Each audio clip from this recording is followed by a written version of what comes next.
నమస్తే, welcome to KTV news. ముందుగా headlines.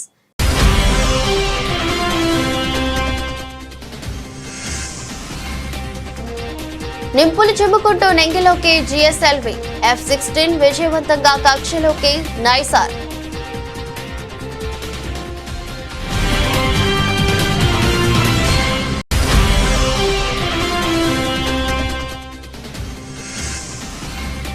Trump 25% సుంకాలపై కేంద్రం స్పందన. జాతీయ ప్రయోజనాలను కాపాడుకుంటామన్న కేంద్ర ప్రభుత్వం.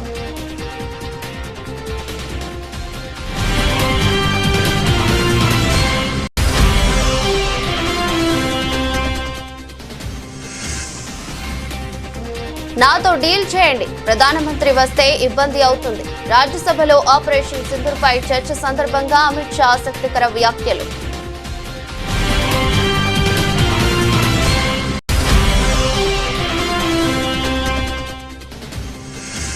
కాంగ్రెస్ హయాంలో ఎన్నో చోట్ల బాంబు పేలుళ్లు జరిగాయంటూ ధ్వజమెత్తిన జేపీ నడ్డా. మనపై బుల్లెట్లు పేల్చిన వారికి కాంగ్రెస్ బిర్యానీ పెట్టిందని విమర్శ.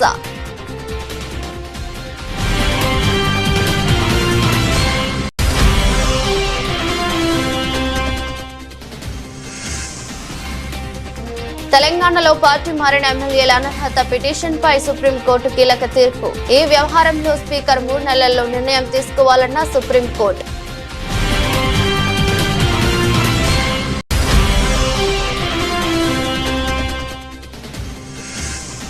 ఇంధన శాఖపై అధికారులతో ముఖ్యమంత్రి రేవంత్ రెడ్డి సమీక్ష. రాష్ట్రంలో కొత్తగా మరో విద్యుత్ పంపిణీ సంస్థ ఏర్పాటు చేయాలని ఆదేశించిన సీఎం.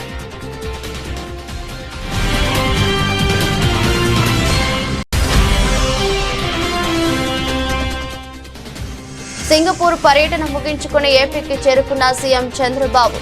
మొత్తం 26 కార్యక్రమాలకు హాజరైన చంద్రబాబు, లోకేష్, ఇతర మంత్రులు, అధికారులు.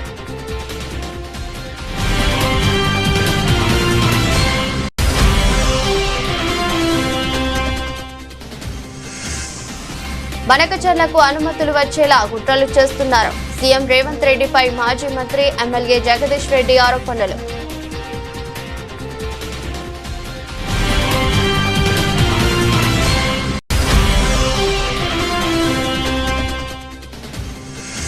నెల్లూరు జైల్లో కాకాణితో వైఎస్ జగన్ ములాఖత్. ఆయన యోగక్షేమాలు అడిగి తెలుసుకుని అధైర్యపడొద్దని ధైర్యం చెప్పిన వైసీపీ అధినేత.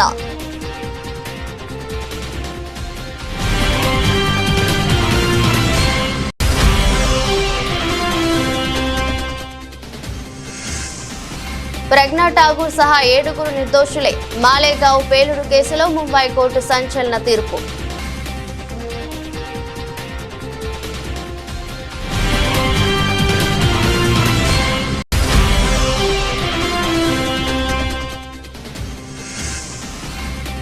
ఇలాంటి ప్రమోషన్ ఇంతవరకు ఎవరూ చేయలేదు. కూలీపై హైప్ పెంచుతున్న మేకర్స్.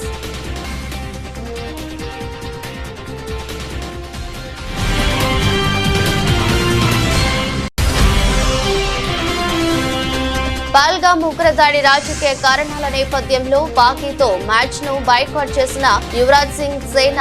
అది ఫైనల్ అయినా సరే బాయ్కాట్ చేసే వాళ్ళమని స్పష్టం చేసిన ఇండియా ఛాంపియన్స్. అమెరికా అంతరిక్ష పరిశోధన సంస్థ నాసా, భారత అంతరిక్ష పరిశోధన సంస్థ ఇస్రో సంయుక్తంగా రూపొందించిన నైసార్ ఉపగ్రహాన్ని మోసుకుంటూ భారత వాహన నౌక జిఎస్ఎల్వి F-16 నింగిలోకి దూసుకెళ్లింది. అత్యంత శక్తివంతమైన అబ్జర్వేషన్ శాటిలైట్ నైసార్ ను విజయవంతంగా కక్షలోకి చేర్చింది. ఈ ఉపగ్రహం బరువు 2393 కిలోలు. నైసార్ అంటే NASA ISRO synthetic aperture radar. ఇందులో ఉండే 2 భారీ డిష్లు వంటి నిర్మాణాలు భూమిపైకి మైక్రోవేవ్, రేడియో వేవ్ సంకేతాలు పంపుతాయి. ఆ సంకేతాలు భూమిని తాకి పరావర్తనం చెంది తిరిగి శాటిలైట్ ను చేరుతాయి. నైసార్లోని సాంకేతిక వ్యవస్థలు ఆ సంకేతాలను విశ్లేషించి చిత్రాలుగా రూపొందిస్తాయి. ప్రకృతి విపత్తులను ఇది ముందుగానే అత్యంత ఖచ్చితత్వంతో అంచనా వేస్తుందని భావిస్తున్నారు. ఇస్రో అత్యంత చవకగా రాకెట్ ప్రయోగాలు చేపట్టడం గమనించిన నాసా ఈ ఉపగ్రహ ప్రయోగం కోసం ఇస్రోతో జట్టు కట్టింది.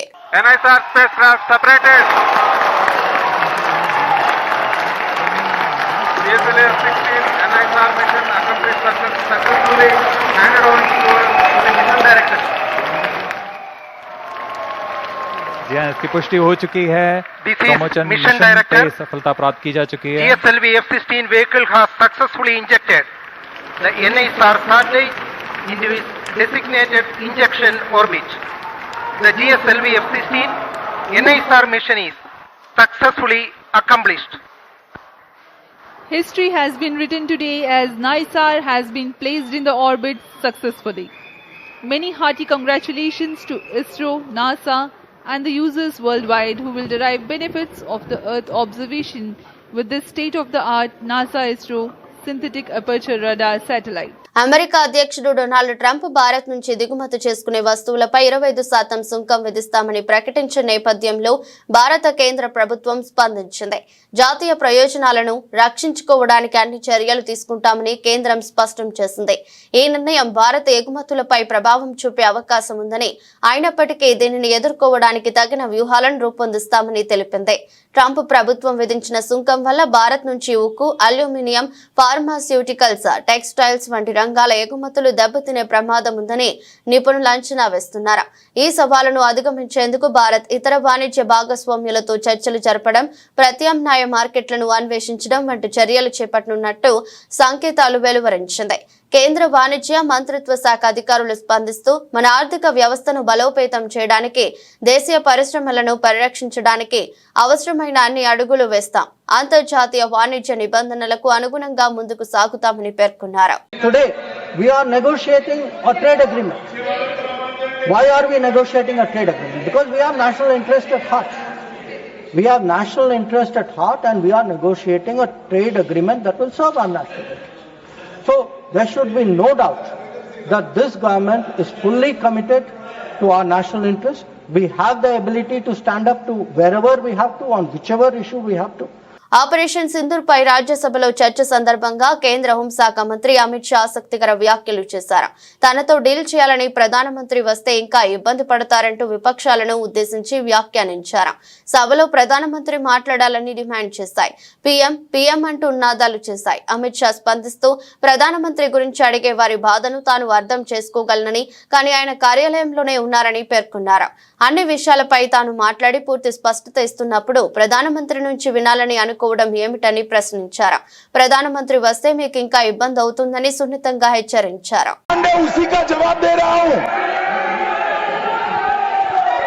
माननीय अध्यक्ष जी, पीएम साहब इनकी ऑफिस में ही है, उनको ज्यादा सुनने का शौक है क्या? भाई मेरे से निपट रहा है, काहे को प्रधानमंत्री जी को बुला रहे हो? और तकलीफ होगी।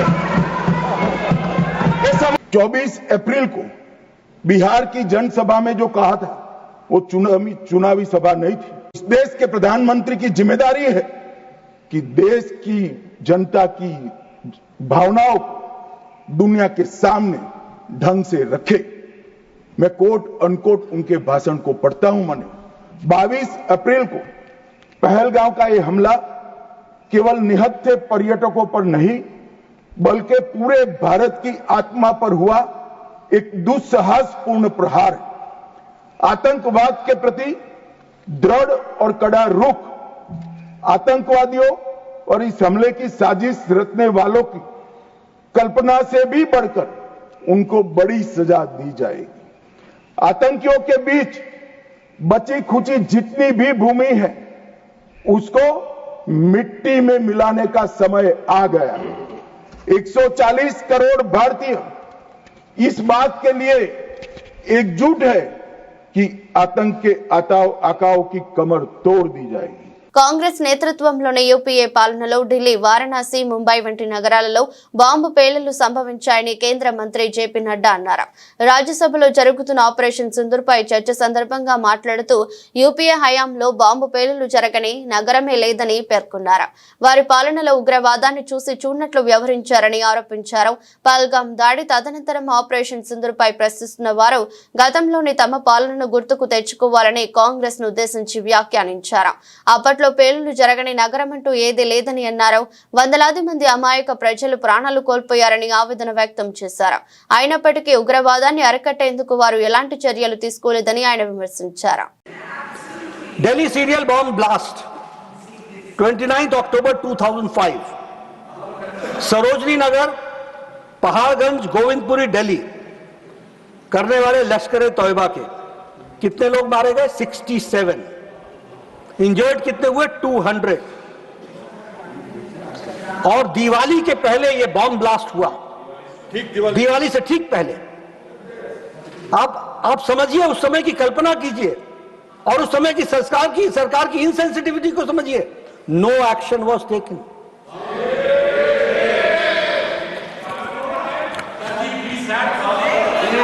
प्लीज जॉन बटासी। Varanasi bomb blast March 7, 2006, Sankat Mochan temple, Varanasi cantonment और रेलवे स्टेशन पर अटैक किया हरकत उल जिहाद ने। मरने वालों की संख्या 28, हताहत हुए 100। No action was taken. Mumbai train bomb blast 11 जुलाई 2006, इंडियन मुजाहिदीन लश्कर तौयबा और उन्होंने इंडियन मुजाहिदीन ने लश्कर तौयबा के साथ सहयोग करके इसको अटैक को किया। How many killed? 209 लोग और 700 लोग हताहत हुए। इसके बाद एक जॉइंट एंटी टेररिज्म मैकेनिज्म बनाया गया और इसमें बनाने में जिसमें स्टेट पॉलिसी ऑफ टेररिज्म कैसे बनेगा इसको तय किया गया। और ये తెలంగాణలో పార్టీ మారిన ఎమ్మెల్యేల అనర్హత పిటిషన్ పై సుప్రీంకోర్టు కీలక తీర్పు ఇచ్చింది. దీనిపై స్పీకర్ 3 నెలల్లో నిర్ణయం తీసుకోవాలని సీజే బిఆర్ గవాయ్ నేతృత్వంలోని ధర్మాసనం ఆదేశాలు జారీ చేసింది. ఈ వ్యవహారంలో తెలంగాణ హైకోర్టు డివిజన్ బెంచ్ ఇచ్చిన తీర్పును సుప్రీంకోర్టు కొట్టివేసింది. న్యాయస్థానమే అనర్హత వేటు వేయాలన్న విజ్ఞప్తిని తోసిపుచ్చింది. ఈ సందర్భంగా ఆపరేషన్ సక్సెస్, పేషెంట్ డెడ్ అన్న సూత్రం వర్తించకూడదని సర్వోన్నత న్యాయస్థానం వ్యాఖ్యానించింది.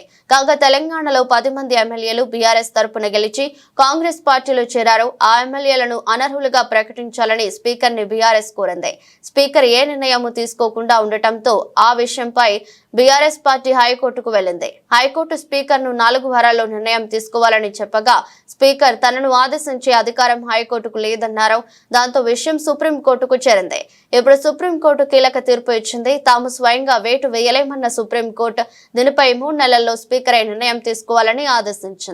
First of all, I would like to thank Honorable Supreme Court of India for passing a very erudite judgment. It was an elaborate judgment. Supreme Court has reconsidered its earlier decisions and it has finally passed a landmark judgment. In this judgment, the Honorable Supreme Court has directed the Speaker to decide the pending disqualification petitions within 3 months of time. And it has also said that if any of the MLAs will take time or will try to protract the proceedings, then the court also said that the Speaker has to draw an adverse inference against them. So this has been said by the Honorable Supreme Court. So the Speaker has to decide within 3 months, and it has also clarified that Speaker doesn't have any constitutional privilege to decide this case.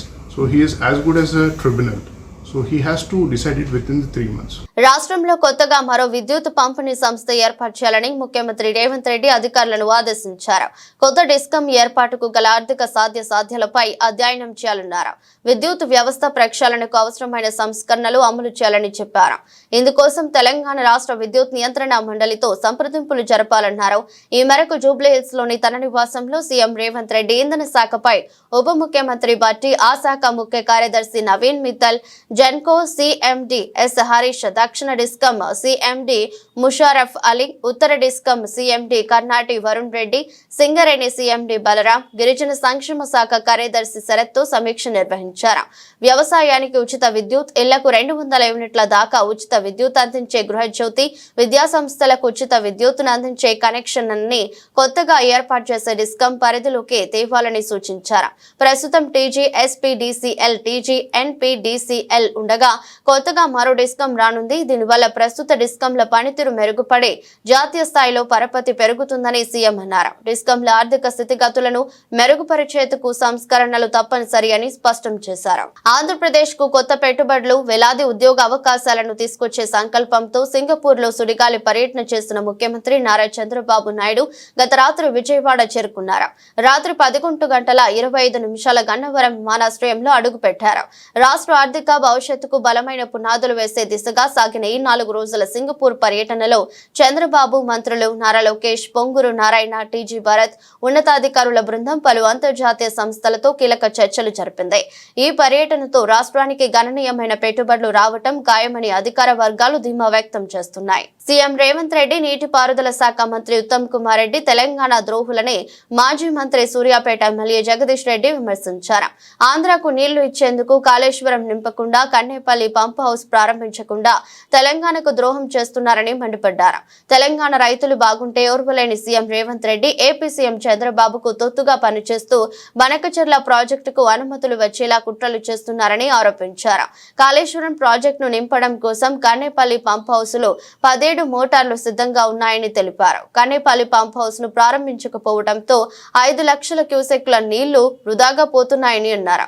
Kannepalli pump house ప్రారంభించి కాళేశ్వరం నింపితే SRSP కాలువ ద్వారా సూర్యాపేట జిల్లాలోని చివరి గ్రామ సీతారాం తండాకు నీళ్లు వచ్చేవని చెప్పారు. Kannepalli pump house ప్రారంభిస్తే ఇవాళ తెలంగాణలో పైనుంచి గోదావరి రాక, ఎస్ఆర్ఎస్పీ పైనుంచి గోదావరి రాక, మంజీరా రాక ఎదురు చూస్తున్న పొలాలను కలుపుకొని సూర్యాపేట వరకు, ఇక్కడ భువనగిరి ఆలేరు వరకు 50 లక్షల ఎకరాల పొలాలు ఎదురు చూస్తూ ఉన్నాయి. సరిపోయే నీళ్లు రాక నాటు పెట్టుకోవడానికి ఇబ్బంది పడి పోస్తున్నాలు ఎండిపోయి రైతులు ఇబ్బంది పడతా ఉన్నారు. కాళేశ్వరం కట్టిందే కేసీఆర్. ఇటువంటి పరిస్థితి ఎదురైనప్పుడు ఆ నీళ్లను తీసుకోవడం కొరకు పైకి తీసుకుపోవడం కొరకు కట్టింది. కానీ నీళ్లను ఆంధ్రాకి ఇచ్చేంత ఉత్సాహం తెలంగాణ రైతులకు ఇచ్చే పరిస్థితి కనబడతలేదు ఇవాళ ఈ రాష్ట్రంలో. నేను ఉత్తమ్ కుమార్ రెడ్డి గారిని ఒకటే మాట అడుగుతున్నా, నిన్ను గెలిపించిన, నీకు మంత్రి పదవి ఇచ్చిన నల్గొండ జిల్లా ప్రజలపైన లేని ప్రేమ, తెలంగాణ ప్రజలపైన లేని ప్రేమ, నీకు ఎందుకు ఆంధ్రాకి నీళ్ళు పంపించడానికి అంత ఎక్కువగా ముందుకు వస్తుంది? హెలికాప్టర్ తీసుకొని ఆగమేఘాల మీద ఉరికి నువ్వు అక్కడ నీళ్ళెత్తి గేట్లు ఎత్తి చేసిన పనేంది? నీళ్ళను వీళ్ళైతే పులిచింతలకు ఆ నుంచి కిందికి సముద్రాన్ని పంపడం తప్ప చేసిన పని వల్ల ఏం పైసా ప్రయోజనం ఉంది తెలంగాణ ప్రజలకి? ఆ హెలికాప్టర్ ఖర్చు కూడా దండగా తప్ప ఏం అవసరం ఉంది? అక్కడ డీఈ చెప్తే లేపేటోడు. ఆ గీట్లు ఎప్పుడైనా డీఈలు వాళ్ళే లేపేది. మేమున్నంత కాలం కృష్ణను సముద్రం పాలు చేసేదానికి మేము ఎన్నడూ పోలే ఆతృతపడి. కానీ నేను ఒకటే మాట అడుగుతున్నా, అదే హెలికాప్టర్ తీసుకొని కన్నెపల్లి పంప్ హౌస్ దగ్గరికి, కన్నెపల్లి పంప్ హౌస్ ప్రారంభం చేయి. ఇవాళ నీ మూతతో సహా మొత్తం తెలంగాణలో చూస్తున్న ప్రతి ఎకరం భూమికి వస్తాయి. ఇది నువ్వు కాదంటే నేను దేనికైనా సిద్ధంగా ఉన్నా. నేను గతంలో కూడా ఒకసారి చెప్పినా, కాళేశ్వరాన్ని మా కేసీఆర్కి అప్పచెప్పండి, 3-4 రోజుల్లోనే చివరి భూమిలో కూడా నీళ్లు తెస్తా. నీ మోతేకిస్తా నీళ్లు పెరువాడ మండలానికి తీసుకొస్తా, ఇక్కడ ఆలేరు భువనగిరికి ఇస్తాం అనే మాట చెప్పినా.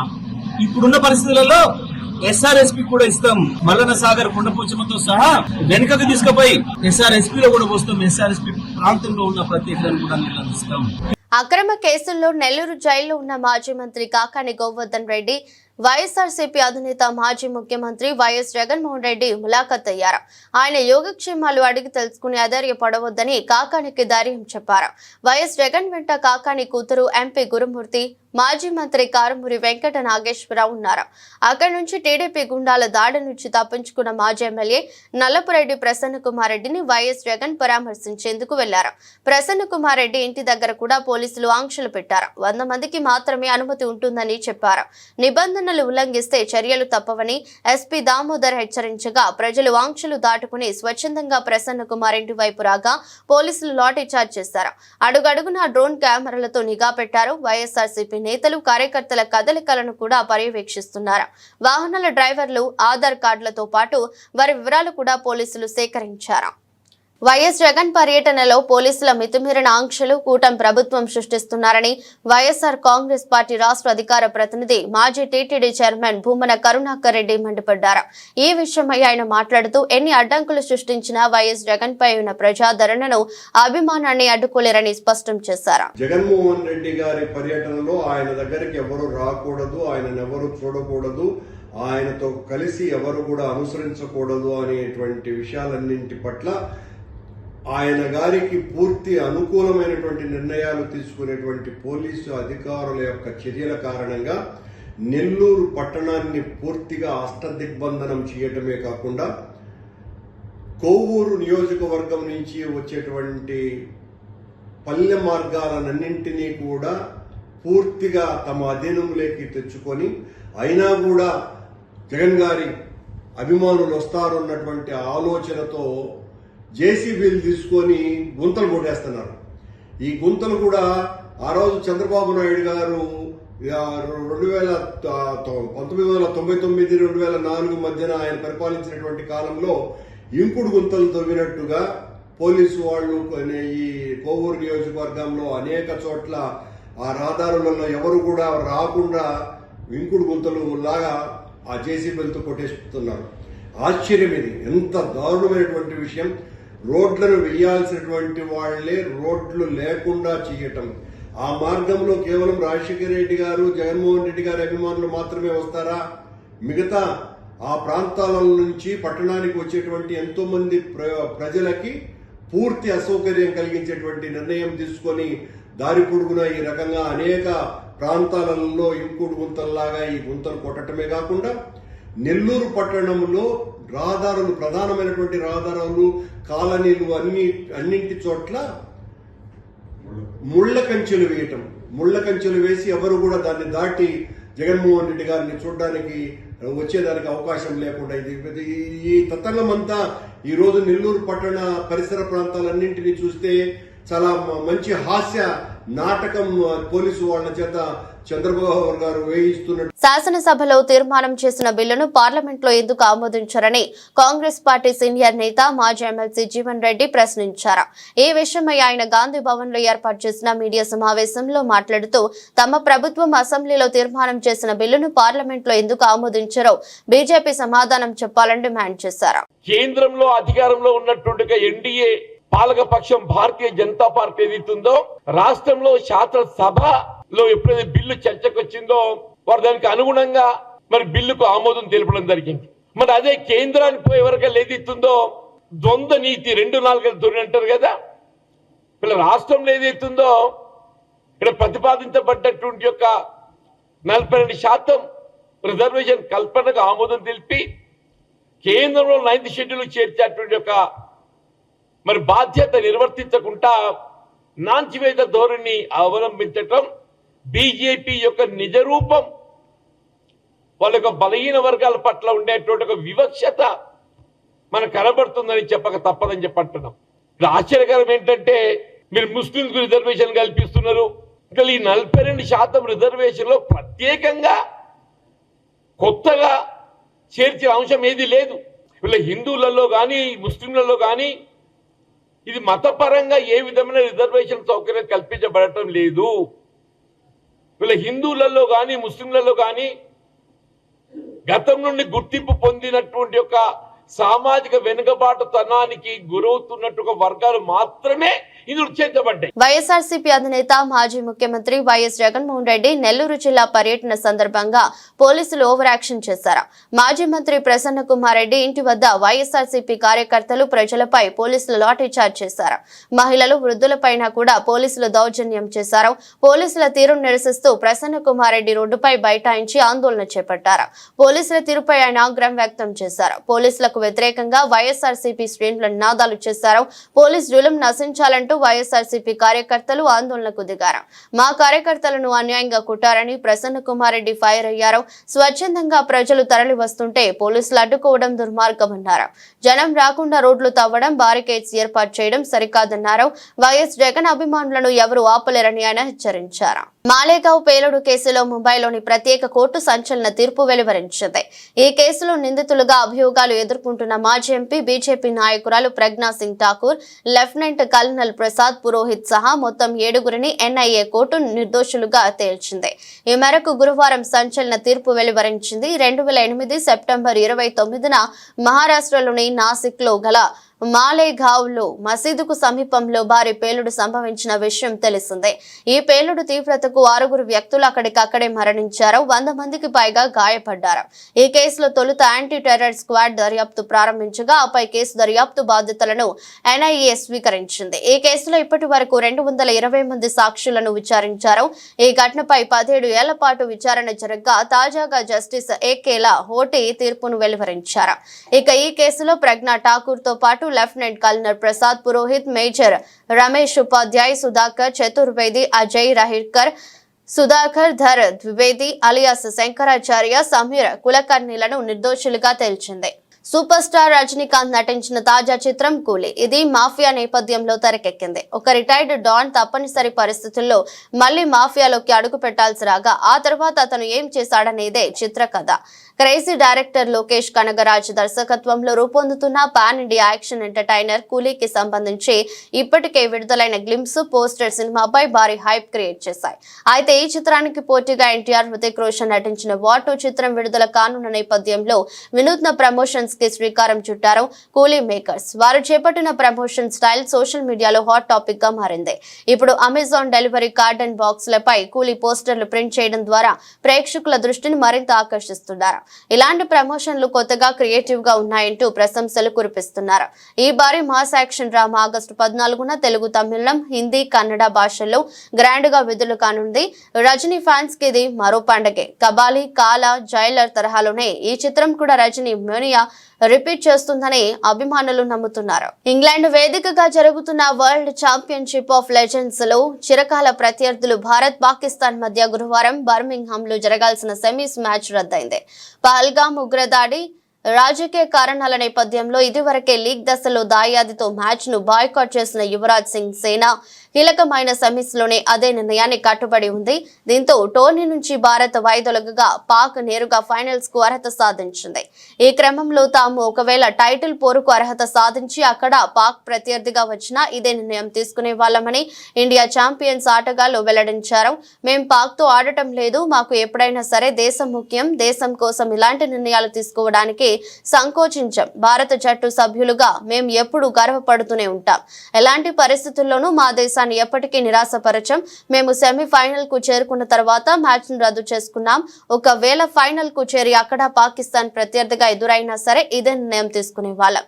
మేమంతా ఒకే మాటపై నిలబడతామని ఇండియా ఛాంపియన్స్ ప్లేయర్ ఒకరు తెలిపారు. వార్తలు ముగించే ముందు మరోసారి హెడ్లైన్స్.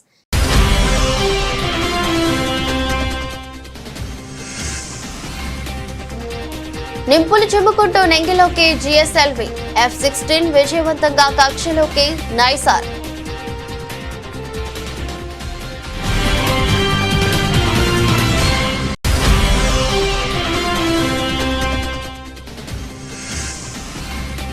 ట్రంప్ 25% సుంకాలపై కేంద్రం స్పందన.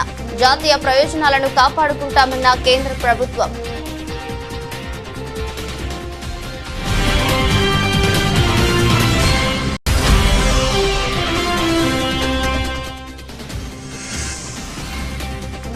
నాతో డీల్ చేయండి, ప్రధానమంత్రి వస్తే ఇబ్బంది అవుతుంది. రాజ్యసభలో ఆపరేషన్ సింధూర్పై చర్చ సందర్భంగా అమిత్ షా ఆసక్తికర వ్యాఖ్యలు.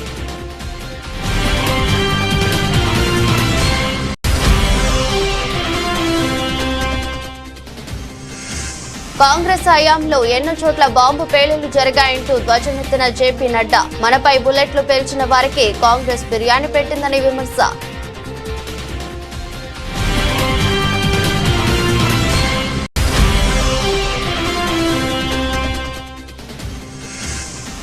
తెలంగాణలో పార్టీ మారిన ఎమ్మెల్యేల అనర్హత పిటిషన్పై సుప్రీంకోర్టు కీలక తీర్పు. ఈ వ్యవహారంలో స్పీకర్ 3 నెలల్లో నిర్ణయం తీసుకోవాలన్న సుప్రీంకోర్టు.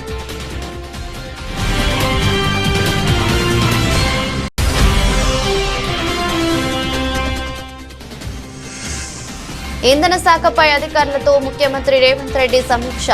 రాష్ట్రంలో కొత్తగా మరో విద్యుత్ పంపిణీ సంస్థ ఏర్పాటు చేయాలని ఆదేశించిన సీఎం.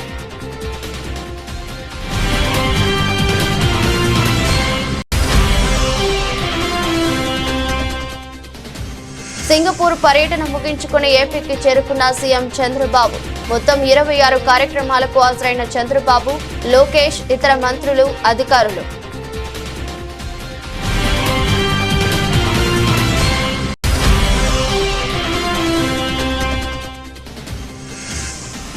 బనకచర్లకు అనుమతులు వచ్చేలా కుట్రలు చేస్తున్నారు. సీఎం రేవంత్ రెడ్డిపై మాజీ మంత్రి ఎమ్మెల్యే జగదీష్ రెడ్డి ఆరోపణలు.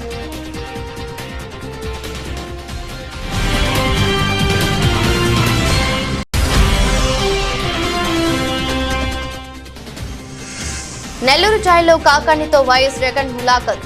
ఆయన యోగక్షేమాలు అడిగి తెలుసుకుని అధైర్యపడొద్దని ధైర్యం చెప్పిన వైసీపీ అధినేత.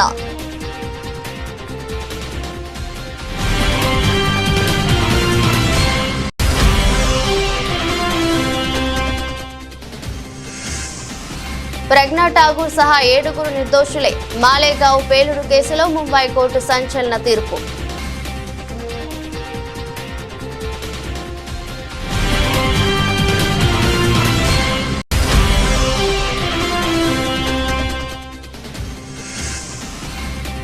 ఇలాంటి ప్రమోషన్ ఇంతవరకు ఎవరూ చేయలేదు. కూలీపై హైప్ పెంచుతున్న మేకర్స్.